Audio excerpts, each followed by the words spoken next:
그러니까 정부가 발표하는 지표에서 소비가 0.6% 5%는 지금 국민들은 어마어마하게 지금 밥 3끼 먹다 한 끼 먹는다는 얘기예요. 그럼 주택 가격이 버팁니까? 선거가 끝나고 주택 가격이 빵빵 뛴 적은 거의 없습니다. 그러나 이제 이번 정부는 또 상황이 틀리니까 또 올릴 수도 있을 거예요. 근데 그 힘이 제가 볼 때 한계에 왔다고 봅니다. 아마 국민들이 더 자세하지 않을 것 같고, 왜냐하면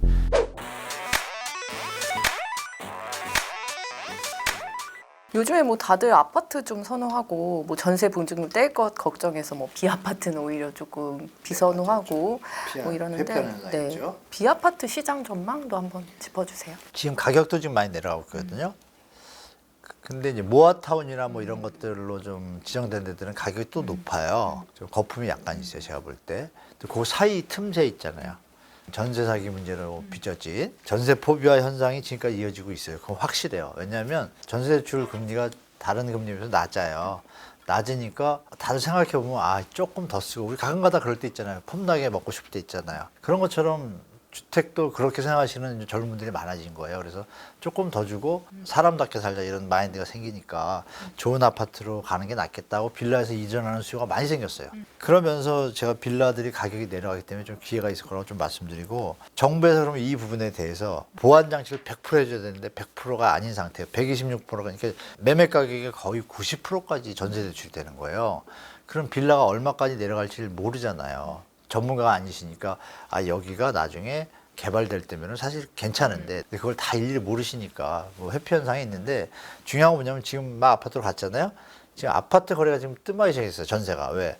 이게 좀 높은 거예요. 그러니까 다시 이제 넘어갈 텐데, 그거를 정부가 전세보증보험 그 가이드나 이런 걸 잘해주면 다시 이제 말씀 주신 전세 포비아가 조금은 다시 진정할 텐데, 그게 지금 아직 정책이 100% 나오진 않았어요. 나오곤 있지만. 그래서 그게 좀 아쉽다. 나오면 좀 괜찮을 것 같고, 아니면 지금 내려갔잖아요, 많이. 그러면 안정적인 매매 가격일 때 전세 가격 형성은 한정적이잖아요. 그러면 제가 볼 때 그 가격 수준을 일일이 다 말씀드릴 수 없지만 편안하게 들어갈 만한 지금 빌라 다세대 연립도 많이 물건이 있을 거예요, 제가 볼 때. 지금 공실 많거든요, 제가 알기로. 그것도 한번 눈여겨보셔도 될 것 같습니다. 왜냐하면 보증보험이 안 되면 여러분 근저당 설정이라는 걸 하시면 돼요. 그러면 똑같이 그 효과가 있거든요. 요즘 주인이 하도 안 나가면 근저당 설정 해줍니다. 아니면 전세권 설정 해주세요. 해주니까 지금은 이제 돌아보셔도 돼요. 남들이 안 돌아볼 때 봐야 좋은 걸 취하잖아요. 그렇게 말씀드릴게요. 네. 무주택자들 입장에서는 교수님이 오늘 해주신 얘기를 들어보면 뭐 이제 좀 가격이 하락할 거고 조금 여유롭게 보는 게, 시장을 여유롭게 보는 거고, 그런 얘기를 해주셨는데, 그럼에도 무주택자 입장에서는 아 근데 지금 좀 떨어졌다고 하는데 지금 좀 사면 어떨까라고 생각이 이제 드시는 분들도 계시잖아요. 지금 좀 떨어진 데들도 실제 있습니다. 아까 말씀드렸던 2020년 말에 내려왔다가 회복을 안 하는 지역들도 있어요. 수도권에 많거든요. 아직도 60% 50%대에 머무는 데도 많아요. 그런데 이게 견물생심이라고 조금 더 비싼 게 더 좋아 보이는 거예요. 저울질하고 있는데 거래량이 지금 안 받쳐주잖아요. 그래서 선택의 폭이 넓어진 건 맞아요. 그러나 그것도 부담되는 분들이 더 많아요. 지금 볼 때. 주택산업연구원장님이라고 계세요. 그분이 연말에 이런 발표를 해요. 짧게 말하면 우리는 다 준비돼 있다. 정부에서 3기 신도시 인허가만 빨리 내주면 바로 공급한다. 이렇게 그래요. 주택산업을 누가 해요? 건설사들이 하잖아요. 건설사들 의견을 다 들어본 거겠죠. 우리 만반의 준비가 돼 있어. 땅만 줘. 바로 분양할게. 이거잖아요. 전 정부 때 땅 많이 준비해놨잖아요. 그럼 이번 정부가 의지만 있으면 빨리빨리 하면 되잖아요. 근데 그거를 받아들일 가능성이 많은 게, 지금 건설사들을 볼게요. 건설사들이 지금 원래 하던 것 중에서 하다가 스톱이 됐어. 그나마 살릴 현장들은 가지만 일을 자꾸 해야 돈을 벌고 유지가 되잖아요. 건설사 직원도 많으니까. 그럼 일을 해야 되는데 일거리가 없잖아요, 지금. 민간이 착공이 줄어들 때 할 일이 정부가 착공을 해주는 거잖아요. 그게 안정적이잖아요. 이게 그래서 어떤 패러다임이에요, 기본적인. 그러면 이해되시죠? 그분이 그렇게 얘기를 하셨고, 언제든지 할 수 있다. 하반기 했으면 좋겠다는 얘기를 했어요. 현 정부에서 국토부 장관이나 정신을 똑바로 차리신다면 당연히 그것대로 해야 돼요. 분명히 2, 3년 뒤에 공급이 부족할 건 뻔하잖아요. 입주가, 그죠? 지금 많이 안 지니까. 그럼 지금 공공에서 그걸 대신 해줘야 균형을 맞춰가잖아요. 딱 맞는 거예요. 건설사도 살리고 마치고. 그걸 생각하시면 아 그러면 하반기부터 공공분양이 많이 나올 수도 있겠다. 공공분양의 가격은 시세의 80%에서 60% 최하는 나누면 선택형 일반형 있잖아요. 거기에 대출도 많은데 저리야. 그럼 그걸 활용하는 게 최고예요. 그 와중에 입지가 3기 신도시야.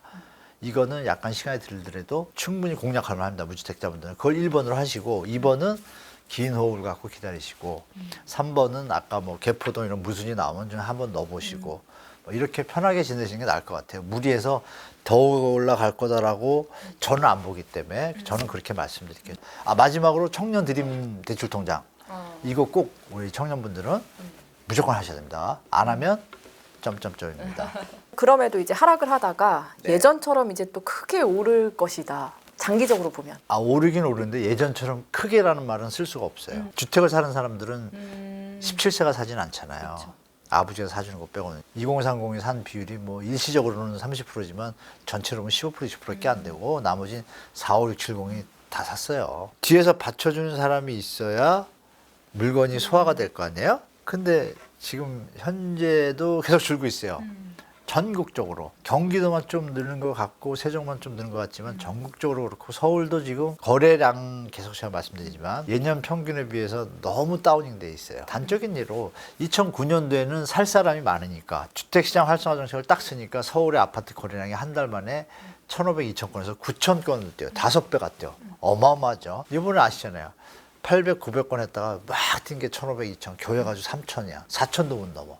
힘이 약하잖아요, 벌써. 여기서 더 중요한 건 10 몇 년 전에 아파트 숫자가 서울에 134만 채였어요. 지금은 170만 채가 넘어요. 근데도 숫자가 더 줄어? 살 사람이 준다는 얘기잖아요. 그러면 받쳐줘야 예번처럼 또 튈 거 아니에요? 더 중요한 건 2020년에서 22년이요. 그때 30세 되는 분들이 예전에 뭐 여러분 기억나시죠? 뭐 황금돼지띠 뭐 이런 것들 있잖아요. 이때 낳은 세대들이 2020년, 22년 이때가 주택 구매 타임에 몰렸었어요. 거기에 코로나가 겹친 거예요. 그러니까 우리 팍 뛰었잖아요. 근데 지금은 이제 그 세대도 없어요. 그죠? 작아요. 그러면 지금처럼 크게 짜는 빠지고 다시 한번 오를 때가 올 수는 있어요.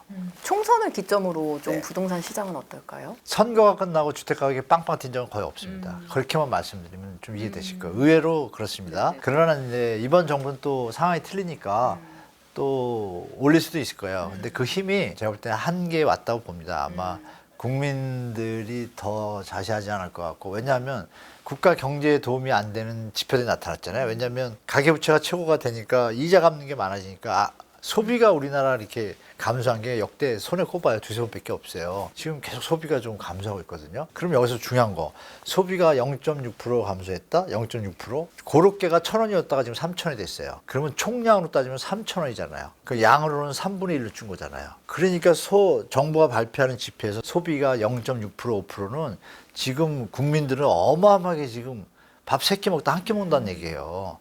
그래서 실질 소득이 마이너스 3.9가 뜨잖아요. 그럼 주택 가격이 버팁니까? 저는 이렇게 말할게요. 이번처럼 이렇게 급격한 급등은 제 생에는 볼 수 없을 것이고 여러 번 생에도 여러분들도 2030분들도 다시 보지 못할 가능성이 저는 95% 이상이라고 말씀드릴게요. 청년 주택 드림 통장도 있고 뭐 네, 5월에 네. 신생아 특별공급 뭐 나오고 뭐 목돈이 한 뭐 1억이 있다. 그럴 경우에는 뭐 제도를 좀 활용을 하는 게 좋을까? 아니면 목돈 1억 있으면 하실 거 많죠, 여러분. 뭐 예를 들면 오피스텔 요즘 거래가 안 된다고 그러잖아요. 오피스텔의 반전세.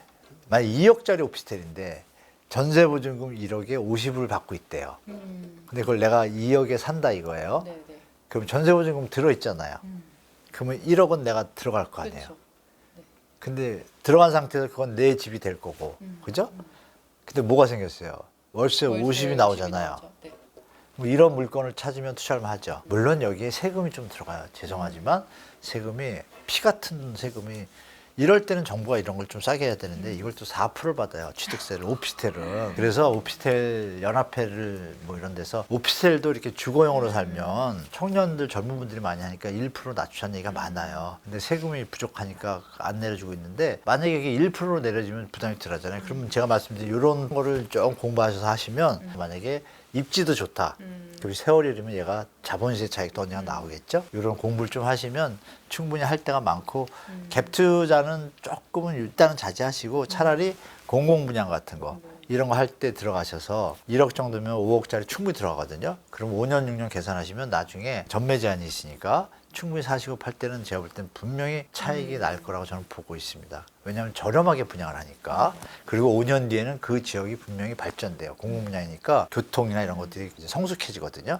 그러면 분명히 자본시세 차익도 나오고 내가 그냥 거기 살아도 되고 1억으로 할 거 많이 있습니다. 네. 마지막 질문 드려볼게요. 요즘 뭐 부동산 시장 워낙 혼란스러운데 안정화가 언제쯤 될까? 안정화의 기준은 이제 적정 가격의 수준이에요. 적정 가격이라는 수준은 개념은 뭐냐면 여러분들이 아시는 수치를 말하면 PIR로 하면은 서울은 한 10에서 12 정도? 그러니까 우리 소득으로 벌어서 10년이면 집 살 정도 가격. 그걸로 따지면 또 원희룡 장관이 또 이제 다시 컴백하는 거예요. 40% 정도 하락해야 되는 거예요. 그 수준에 맞춰 지금은 우리 최고점 2021년도 가격 있잖아요. 거기에 맞춰서 물론 40%가 안 되고 35%, 30%가 될 수도 있잖아요. 그 정도는 어떻게 보면 융통성이 있는 구간이잖아요. 그게 적정 가격이고 수도권은 지금 펌핑이 많이 돼 있어요. GTX발 호재, 뭐 일기 신도시발 호재로 제가 볼 때 주택 가격 대비 따져보면 일부 지역 빼고 판교 인근 이런 데는 고소득자가 많잖아요. 그러니까 거기는 이해가 되지만 그렇지 않은 데까지 지금 덩달아서 다 올라 있어요. 거품은 다 꺼지잖아요. 거기들은 분명히 꺼지는 시기가 올 거라고 저는 보기 때문에